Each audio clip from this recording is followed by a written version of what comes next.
ఉత్సవ ప్రియుడు భక్తవత్సలుడు కలియుగ రక్షకుడు శ్రీ శ్రీ వెంకటేశ్వరుడికి ఏడాదికి ఒక మారు నిర్వహించే ఆనందోత్సవానికి తిరుగిరులు ముస్తాబోతున్నాయి. దేవుడే ఆలయం నుంచి వెలుపలకొచ్చి భక్తులకు తనివితీరా దర్శన భాగ్యం కల్పించే అపురూపమైన ఉత్సవాలే శ్రీవారి వార్షిక బ్రహ్మోత్సవాలు.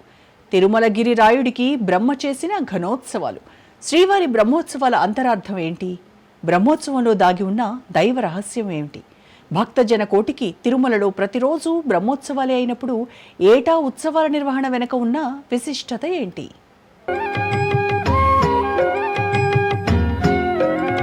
పవిత్ర పుణ్యక్షేత్రంలో వైభవంగా ఆనందోత్సవాలు. తిరుమల క్షేత్రంలో ఘనంగా బ్రహ్మోత్సవాలు.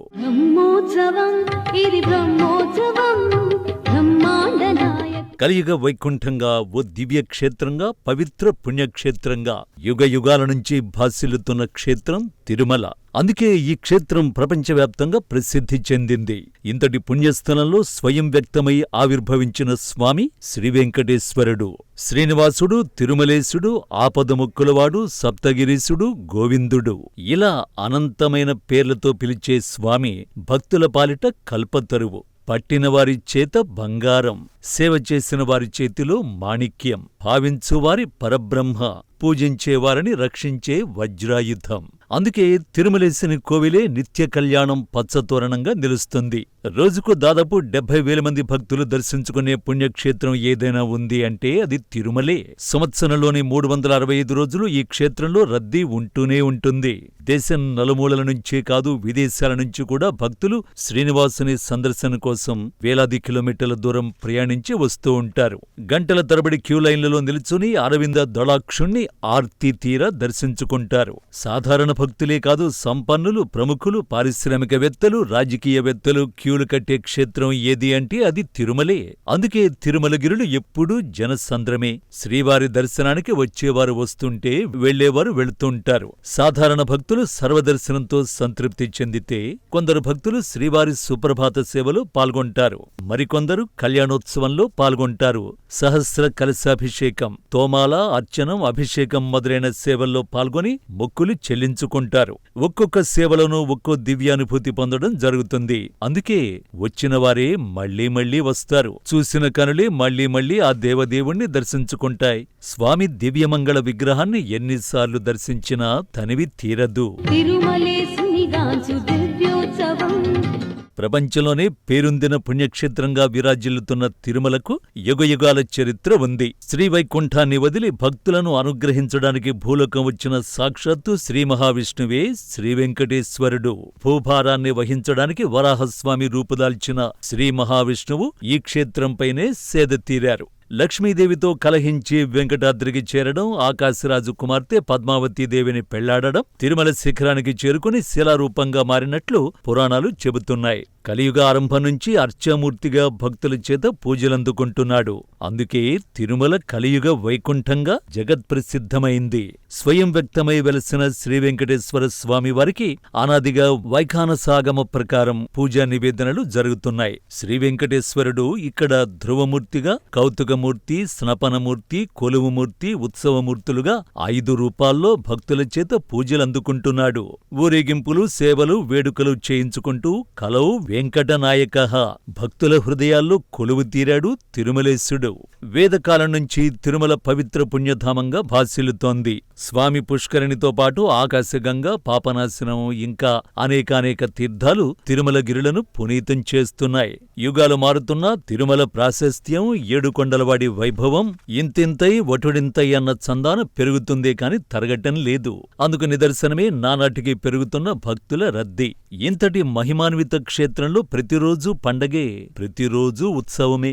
ఏడాది పొడవునా దాదాపుగా 450 ఉత్సవాలు జరుగుతాయి. ఏడాది పొడవునా ఏడుకొండలవాడికి ఎన్ని ఉత్సవాలు జరిగినా సంవత్సరానికి ఒక్కసారి జరిగే బ్రహ్మోత్సవాల ప్రత్యేకతే వేరు.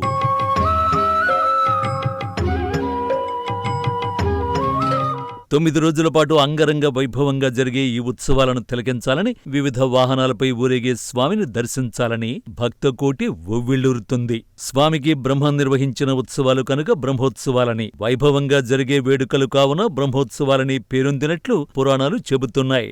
ఆశ్వయుజ మాసంలోనే స్వామివారి జన్మ నక్షత్రం శ్రవణం పూర్తయ్యే విధంగా ప్రతి సంవత్సరం ఈ ఉత్సవాలు ఘనంగా తిరుమల కొండపై జరుగుతాయి. ప్రతి 3వ ఏట అధిక మాసం సందర్భంగా 2 బ్రహ్మోత్సవాలు, భాద్రపద మాసంలో 1, దసరా నవరాత్రుల్లో మరొక బ్రహ్మోత్సవం జరుగుతూ ఉంటుంది. అధిక మాసం రాని సందర్భాల్లో నవరాత్రుల సమయంలో ఒకే బ్రహ్మోత్సవం, శ్రీవారి వార్షిక బ్రహ్మోత్సవాలు జరుగుతాయి. యుగ యుగాల నుంచి బ్రహ్మోత్సవాలు జరుగుతూనే ఉన్నాయని పురాణాలు చెబుతున్నప్పటికీ శాసనాల ఆధారంగా శ్రీవారి బ్రహ్మోత్సవాలు 6వ శతాబ్దంలో ప్రారంభమైనట్లు తెలుస్తోంది. చక్రవర్తులు, మహారాజులు తమ విజయ పరంపరలకు గుర్తుగా తిరుమలేశుని బ్రహ్మోత్సవాల పేరుతో వైభవంగా ఉత్సవాలు నిర్వహించేవారు. నెలకొకటి చొప్పున ప్రతి ఏటా 12 బ్రహ్మోత్సవాలు కూడా జరిగేవని చరిత్ర చెబుతోంది. క్రీస్తు శకం 614లో పల్లవరాణి సమవాయి మనవాళ్ల పెరుమాళ్ అనే మహిళ వెండి భోగ శ్రీనివాసమూర్తి విగ్రహాన్ని తిరుమల ఆలయానికి బహూకరించింది. తెరటాసి నెలలో జరిగే బ్రహ్మోత్సవాలకు ముందు ఈ వెండి విగ్రహాన్ని పురవీధుల్లో ఊరేగించేవారు. ఆ తర్వాత క్రీస్తు శకం 1254 చైత్రమాసంలో తెలుగు పల్లవరాజు విజయగండ గోపాలదేవుడు, క్రీస్తు శకం 1328 ఆషాఢమాసంలో ఆడి తిరునాళ్ల పేరుతో త్రిభువన చక్రవర్తి తిరువెంకట యాదవరాయలు, క్రీస్తు శకం 1429 ఆశ్వయుజ మాసంలో వీరప్రతాపదేవరాయలు, క్రీస్తు శకం 1446లో మాసి తిరునాళ్ల పేరుతో హరిహరరాయలు, క్రీస్తు శకం 1530లో అచ్యుతరాయ బ్రహ్మోత్సవంగా అచ్యుతరాయలు ఉత్సవాలు నిర్వహించేవారని చరిత్ర చెబుతోంది.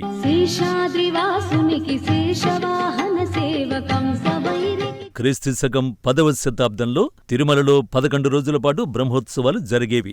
ఉత్సవాలలో ఉగ్ర శ్రీనివాసమూర్తిని ఉత్సవ విగ్రహంగా వినియోగించేవారు. క్రీస్తు శకం 1339 నుంచి మలయప్ప కోనలో లభించిన మలయప్ప స్వామిని ఉత్సవ విగ్రహాలుగా తయారుచేసి ఉత్సవాలు నిర్వహించడం జరుగుతోంది. శ్రీదేవి భూదేవి సమేతుడైన మలయప్ప స్వామికి నిత్య కళ్యాణోత్సవాలు, ఇతర ఉత్సవాలు, బ్రహ్మోత్సవాలు నిర్వహించడం సంప్రదాయంగా వస్తోంది. ఈ ఉత్సవాల సమయంలో రాజులు, చక్రవర్తులు స్వామికి ధనధాన్యాలు, అగ్రహారాలు, దివ్యాభరణాలు కానుకగా సమర్పించేవారు. ఇక 14వ శతాబ్దం వరకు శ్రీవెంకటేశ్వర స్వామికి 2 బ్రహ్మోత్సవాలు జరిగేవి. 15వ శతాబ్దంలో ఏకంగా సంవత్సరంలో 7 బ్రహ్మోత్సవాలు కూడా స్వామికి అప్పటి రాజులు నిర్వహించారు. అన్నమాచార్యుల కుమారుడు తాళ్లపాక పెద తిరుమలాచార్యుడు 2000 వరహాలను శ్రీవారి భాండాగారానికి సమర్పించి 13 రోజుల బ్రహ్మోత్సవాలను నిర్వహించినట్లు పలు శాసనాల ద్వారా తెలుస్తోంది. ఇంకా దేవరాయ మహారాయలు అల్పిసి బ్రహ్మోత్సవం, బుక్కరాయ మహారాయలు కార్తీకి బ్రహ్మోత్సవం, కృష్ణదేవ మహారాయలు తల్లిదండ్రుల పేరుతో తై బ్రహ్మోత్సవం, హరిహర మహారాయలు మాసి బ్రహ్మోత్సవం, వీరనరసింగ యాదవరాయలు పుంగుణి బ్రహ్మోత్సవం, తాళపాక తిరుమలాచార్యులు ఆని బ్రహ్మోత్సవం, ఇలా వివిధ పేర్లతో ఉత్సవాలు నిర్వహించారు. ఈ విధంగా క్రీస్తు శకం 16వ శతాబ్దంలో శ్రీనివాసునికి 9 నెలల్లో 10 బ్రహ్మోత్సవాలు 9 రోజుల పాటు, 11 రోజుల పాటు, 13 రోజుల పాటు జరుగుతుండేవని చరిత్ర చెబుతోంది. రాయలవారి కాలంలో ప్రతి ఏటా 15 బ్రహ్మోత్సవాలు జరిగినట్లు ఆధారాలు ఉన్నాయి. వెంకన్నకు మాన్యాలు సమర్పించి దాతలు ఉత్సవాలను ఘనంగా నిర్వహించేవారట. ఇక రాజులు, రాజ్యాలు కాలగర్భంలో కలిసిపోయినందువల్ల వారి పేరుతో జరిగిన ఉత్సవాలు ఆ తరువాతి కాలంలో నిలిచిపోయాయి. కానీ జగత్ కళ్యాణం కోసం సృష్టికర్త బ్రహ్మదేవుడు నిర్వహించిన బ్రహ్మోత్సవాలు మాత్రం అఖండంగా, అంగరంగ వైభవంగా కొనసాగుతూ కొండలరాయుని కొండంత వైభవాన్ని దశదిశలా చాటుతున్నాయి. సకల దేవతలు హాజరై తిలకించే ఉత్సవాలను వీక్షించడం మహద్భాగ్యంతో భక్తులు భావిస్తారు. ధ్వజారోహణంతో ప్రారంభమై ధ్వజ అవరోహణంతో బ్రహ్మోత్సవాలు పరిసమాప్తమవుతాయి. విశిష్ట ఉత్సవాలను పురస్కరించుకుని ఉత్సవాలకు ముందు రోజున వచ్చే మంగళవారం నాడు అర్చకులు, అధికారులు సంయుక్తంగా కోయిల్ ఆళ్వారు తిరుమంజనం నిర్వహిస్తారు. సుగంధ ద్రవ్యాలతో ఆలయాన్ని మొత్తం శుద్ధి చేసే కార్యక్రమం కోయిల్ ఆళ్వారు తిరుమంజనంతోనే ఉత్సవ శోభ మొదలవుతుంది. ఆ తరువాత శ్రీవారి ఆలయాన్ని నేత్రానందంగా పరిమళభరిత పుష్పాలతోనూ, విద్యుత్ దీపాలతోనూ, పూల పందిళ్లతోనూ అందంగా అలంకరిస్తారు. ధ్వజారోహణానికి ముందు రోజు ఉత్సవాలకు అంకురార్పణ జరుగుతుంది. ధ్వజారోహణం నాడు శ్రీదేవి భూదేవి సమేత మలయప్ప స్వామి సమక్షంలో వేదమంత్రోచ్చారణల మధ్య మంగళ వాయిద్యాలు మురుగుతుండగా అర్చక స్వాములు బంగారు ధ్వజస్తంభంపై గరుడ ధ్వజాన్ని ఎగరేస్తారు. బ్రహ్మోత్సవాలకు దేవతలను ఆహ్వానించే ఈ కార్యక్రమాన్ని వేడుకగా నిర్వహించిన తరువాత ఇక శ్రీవారి వాహన సేవలు ప్రారంభమవుతాయి. రోజు ఉదయం రాత్రి వేళల్లో స్వామి అమ్మవార్లతో కలిసి వివిధ వాహనాలపై ఊరేగే ఈ రమణీయ కమనీయ ఘట్టాన్ని వీక్షించడానికే భక్తకోటి తిరుమలకు పోటెత్తుతుంది. పరిమళ భరిత పూలమాలల నడుమ దివ్యాభరణాలను ధరించి స్వామి దేవేరులతో కలిసి తిరుమాడ వీధుల్లో సాగించే వాహన విహార వైభోగం చూసిన వారికి చూసినంత. ఈ భూలోకంలో స్వామివారు ఉన్నంత వరకు సాక్షాత్ చతుర్ముఖ బ్రహ్మదేవుల వారే స్వామివారిని ఆరాధిస్తారని, అందుకు ప్రత్యేకగానే ఈ బ్రహ్మోత్సవాలు చతుర్ముఖ బ్రహ్మదేవుల వారు ప్రారంభించినట్లు మనకి పురాణాల్లో ఆగమ శాస్త్రాల ద్వారా తెలుస్తూ ఉన్నది.